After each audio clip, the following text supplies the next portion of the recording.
मुख्यमंत्री सगळे असो किंवा आमचे नॅशनल हायवे रस्ते असो, हिंगोली पासून शेंगाव, शेंगापासून रिसोड एक आमच्या कनेरगाव नाका, गोरेगाव, शेंगाव हे जरीपर्यंत रस्ते, हे रस्ते कोणी केले?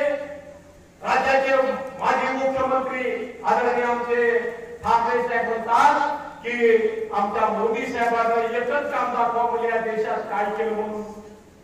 आज कोणतं नाही केलं ते आम्हाला विचारा. कोणतं काम करतील आमच्या मोदी साहेबांनी केलं नाही तो प्रश्न आम्हाला करा. गेल्या अनेक वर्षांची प्रतीक्षा असलेली, 500 वर्षांची प्रतीक्षा असलेली आमचा राम मंदिराचा, त्या राम मंदिरासाठी हजारो लोकांनी आपल्या प्राणाची बाजी लावली, हजारो लोकांना कापून टाकण्याचं काम त्या काळातल्या लोकांनी केलं. ती प्रतीक्षा सुद्धा 22 जानेवारीला आमच्या मोदी साहेबांनी संपवली आणि राम मंदिर खुलं केलं. आपण सगळ्यांनी 22 जानेवारीला केवढा मोठा उत्सव केला.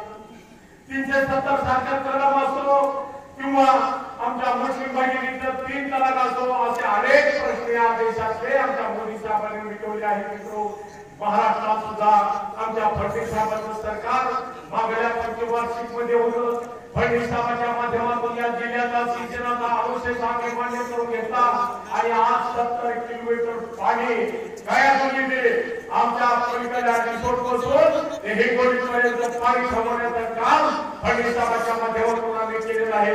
गावागावातल्या नाल्या खोदून त्यावर बंधारे बांधण्याचं काम फडणवीस साहेबांच्या माध्यमातून आम्ही केलं आहे. आता या 1 वर्षात शिंदे साहेबांच्या माध्यमातून सुद्धा मोठ्या प्रमाणात आम्ही काम केलेलं आहे. मला एक गोष्ट आमच्या शेंगाव तालुक्याचे नगरसेवक सुद्धा इथं आहे.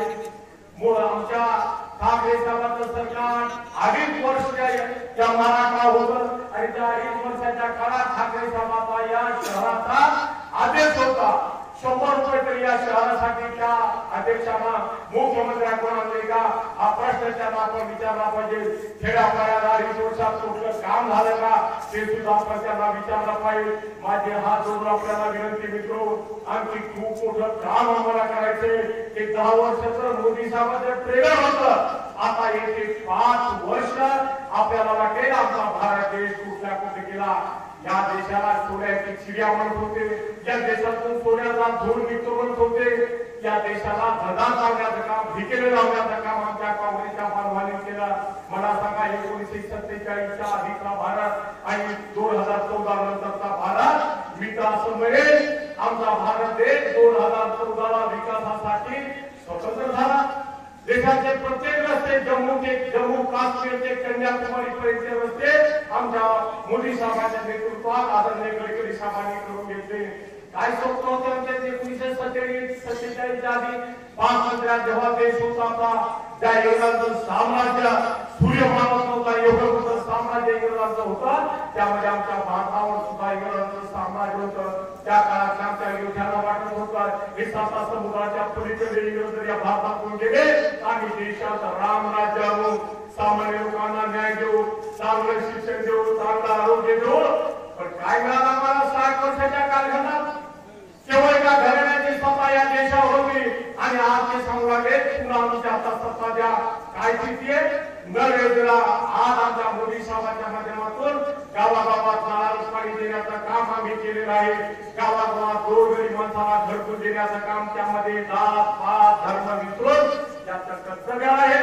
तो ब्राह्मण जरी असला, मुस्लिम जरी असला, मराठा जरी असला, आमचा धनगर बांधव जरी असला तरी त्याला घर देण्याचं काम मोदी साहेबांनी केलं. मित्रो, जनधन खात्याच्या माध्यमातून त्यांनी कधी बँकेचं तोड सुद्धा पाहिलं होतं. त्या गरीब माणसाला फुकट खाते काढण्याचं काम केलं.